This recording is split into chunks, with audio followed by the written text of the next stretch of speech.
नमस्कार दोस्तों, स्वागत है आपका नोटबुक एलएम पाठशाला में। आज हम बात करने वाले हैं जीव विज्ञान के सबसे महत्वपूर्ण टॉपिक जीव विज्ञान का परिचय और वर्गीकरण के बारे में। जीव विज्ञान केवल किताबों तक सीमित नहीं है, बल्कि यह हमारे जीवन की हर छोटी बड़ी क्रिया से जुड़ा हुआ है।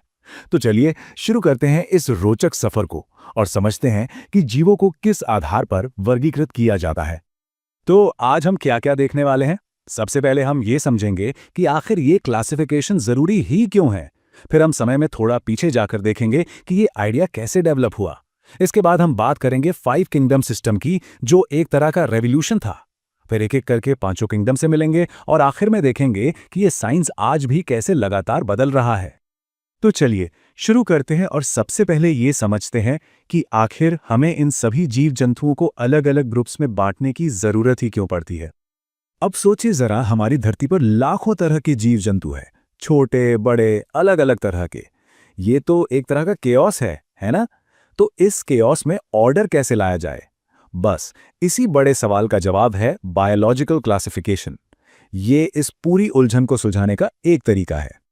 अच्छा, किसी भी चीज को क्लासिफाई करने से पहले हमें ये तो पता होना चाहिए कि वो जिंदा भी है या नहीं, है ना? तो आखिर लिविंग होने का मतलब क्या है? ये कुछ बेसिक चीजें हैं, जैसे सांस लेना, बढ़ना, खाना पीना और अपने जैसी संतान पैदा करना, जो जिंदा चीजों को बेजान चीजों से अलग करती हैं।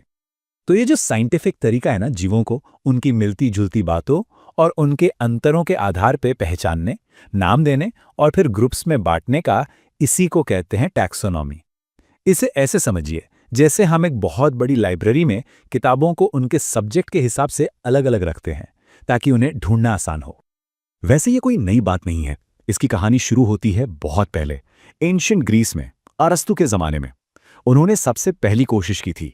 उन्होंने पौधों को उनके साइज के हिसाब से बांटा, छोटे पौधे, झाड़ियां और पेड़, और जानवरों को इस आधार पर कि उनका खून लाल है या नहीं। शुरुआत काफी सिंपल थी, पर एक बहुत जरूरी कदम था। खैर, अरस्तु के जमाने से लेकर आज तक साइंस ने एक बहुत लंबा सफर तय कर लिया है। तो चलिए देखते हैं कि उनके बाद ये सिस्टम्स कैसे और बेहतर हुए और उनकी क्या कमियां थी। देखिए, आज हम जो सिस्टम समझते हैं ना, वो किसी एक दिन में या किसी एक इंसान ने नहीं बनाया। ये तो सदियों से चले आ रहे सुधारों का नतीजा है। एक के बाद एक साइंटिस्ट ने इसमें अपना योगदान दिया और इसे बेहतर बनाते गए। 18वीं सदी में आए कैरोलस लिनियस, जिन्हें फादर ऑफ टैक्सोनॉमी भी कहा जाता है, उन्होंने चीजों को काफी सिंपल कर दिया। बस 2 बड़े ग्रुप्स बना दिए, एक तरफ सारे पौधे यानी प्लांटी और दूसरी तरफ सारे जानवर यानी एनिमेलिया। पर इस सिस्टम में कुछ बड़ी दिक्कतें थी। सोचिए, बैक्टीरिया जैसे एकदम सिंपल सेल्स वाले जीवों को पौधों जैसे कॉम्प्लेक्स सेल्स वालों के साथ रख दिया गया, और फंगस जो अपना खाना खुद नहीं बनाते, उन्हें भी पौधों की ही कैटेगरी में डाल दिया। मतलब ये तो काफी कंफ्यूजिंग था, है ना? तो इस कंफ्यूजन को दूर करने के लिए 1866 में आए अर्नेस्ट हैकल। उन्होंने एक तीसरा किंगडम बनाया, प्रोटिस्टा। ये एक तरह का कैच ऑल ग्रुप बन गया, जिसमें उन सभी सिंगल सेल वाले जीवों को डाल दिया गया जो न तो पूरी तरह पौधे थे और न ही जानवर। लेकिन कहानी यहीं खत्म नहीं हुई। 3 किंगडम्स भी काफी नहीं थे।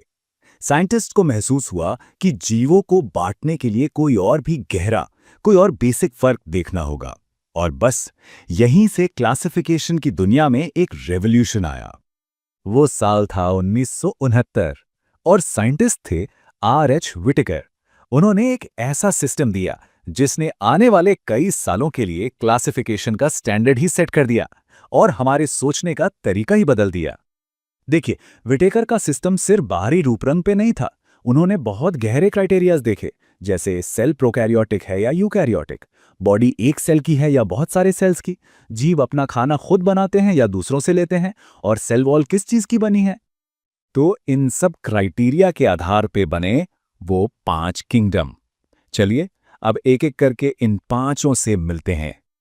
सबसे पहले और सबसे बेसिक किंगडम मोनेरा। ये प्रोकैरियोट्स का किंगडम है। मतलब ऐसे जीव जिनके सेल में कोई प्रॉपर न्यूक्लियस नहीं होता, जैसे कि बैक्टीरिया। मोनेरा के बाद आता है किंगडम प्रोटिस्टा। ये भी ज्यादातर सिंगल सेल वाले ही होते हैं, पर ये यूकैरियोट्स हैं, यानी इनके सेल में एक वेल डिफाइंड न्यूक्लियस होता है। फिर आता है किंगडम फंगी, यानी हमारे मशरूम और फफूंदी। फाइनली इनको अपना एक अलग किंगडम मिला। ये अपना खाना दूसरों से लेते हैं और इनकी सेल वॉल काइटिन नाम के एक स्पेशल मटेरियल से बनी होती है जो पौधों में नहीं होता। इसके बाद है किंगडम प्लांटी। इसमें वो सारे मल्टी सेलुलर यूकैरियोटिक जीव हैं जिन्हें हम आम भाषा में पौधे कहते हैं।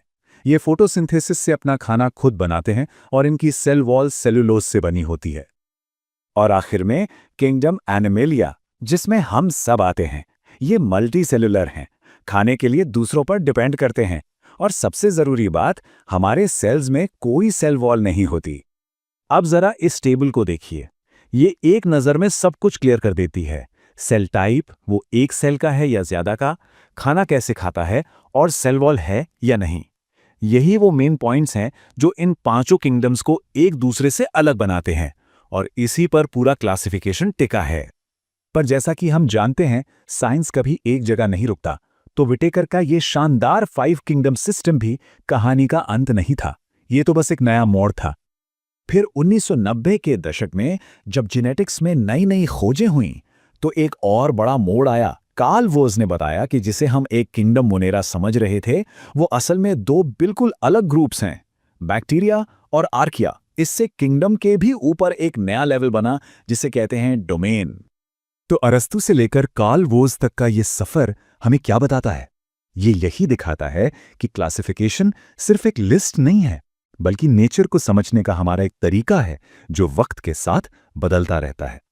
और ये हमें एक सवाल के साथ छोड़ जाता है, अगर ये सिस्टम इंसानों का बनाया हुआ एक ढांचा है, तो ये जीवन के आपस में जुड़े होने की हमारी समझ को कैसे बदलता है?